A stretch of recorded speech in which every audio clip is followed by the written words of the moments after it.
माया video यहाँ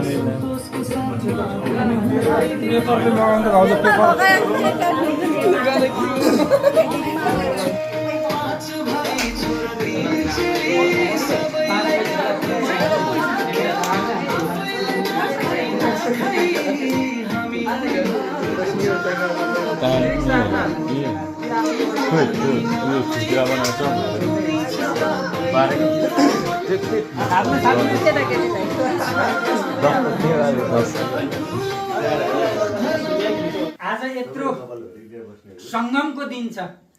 यो आमाको बर्थडे साथसाथै आज हाम्रो एनिभर्सरी गीता र सन्तोष सिलवालको आज एनिभर्सरी पनि परेको, आमाको बर्थडे पनि परेको, साथै 26 जनवरीको रिपब्लिक डे पनि परेको। यत्रो तीनटा संगम भनेको सानोतिनो कुरो होइन, एउटा ईश्वरको देन हो, ईश्वरको आशीर्वाद हो। यो पनि मिल्नुपर्छ र अब सानो यो हाम्रो पनि आज 25 पार गरेर 26औं एनिभर्सरीको सानो केक काट्नलाई हजुरहरू सामेल भइदिनुहुन्छ।